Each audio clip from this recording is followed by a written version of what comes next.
नमस्कार शेतकरी बांधवांनो, आज बघा 9 एप्रिल आहे आणि आज आपल्याकडे काही शेतकरी आलेले आहे आपल्या ऑफिसला मिशन समृद्धी. तर या ठिकाणी हे मिरचीचं नियोजन करतात आहे. काहीचं नियोजन हे 20 एप्रिलपासूनच आहे, काहीचं 1 मेपासून आहे. तर अशामध्ये आपल्याकडे काही शेतकरी आलेले आहेत. दादा नमस्कार. नमस्कार. तुमचं नाव सांगा एकदा. राजू सकाराम नांदगे, राहणार सोंगली, तालुका भोकर.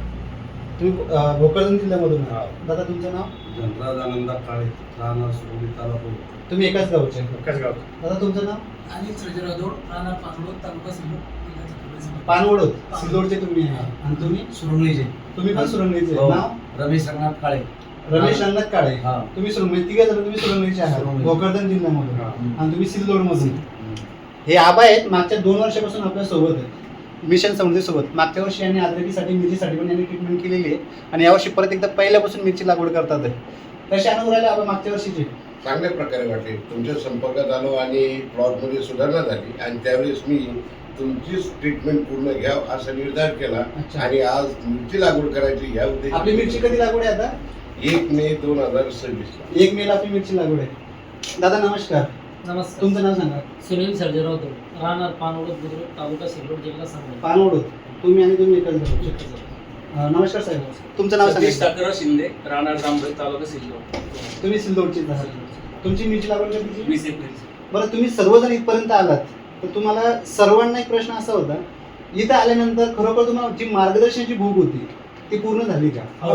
म्हणजे मार्गदर्शन महत्वाचं की आज औषधी महत्वाची वाटतं? मार्गदर्शन. जर मार्गदर्शन घेऊन जर शेतकऱ्यांनी मिरची लागवड केली तर तुम्हाला काय वाटतं, कशा पद्धतीने फायदा होईल? यशस्वी होऊ शकतं सर. 100% किंवा खर्च वाचू शकतो की नाही वाचू हो. शकतो? 100%. बरं, दुसरं म्हणजे जे काही पाणी परीक्षण तुम्हाला सांगितलं गेलं होतं, तुम्ही आज काही पाणी पण सोबत आणलेलं आहे, हे पाणी परीक्षण झालं तर किती मोठा फरक वाटतो की खरंच पाणी परीक्षण करायला पाहिजे की नाही प्रत्येकाला? आवश्यक. जर पाणी परीक्षण जर नाही केलं काय काय तोटे नुकसान होऊ शकतं आपल्याला?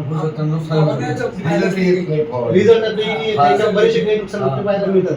बरं, फक्त सांगी वांगी या गोष्टी आहेत की तुम्ही लाईव्ह डोळ्यांनी पाहिलं, लाईव्ह बघितलं, समाधानी आहात तुम्ही सर्वजण? बघा शेतकरी बांधवांनो, आज सर्वजण या ठिकाणून समाधानी होऊन जात आहेत. अजूनही आपलं काम चालू आहे त्या ऑफिसचं, पण तरी सुद्धा बरेचसे शेतकरी पहिल्यापासून मिरची लागवड करण्याचा त्यांचा निर्धार त्यांना इथपर्यंत घेऊन येतोय. आणि अशा पद्धतीने हे शेतकरी स्वतःच्या फायद्यासाठी इथपर्यंत जरी आलेले असले त्यांनी पूर्णपणे समाधान आपण करत आहोत. सर, कोणाकडनं एक रुपयाचे चार्जेस घेतले की नाही.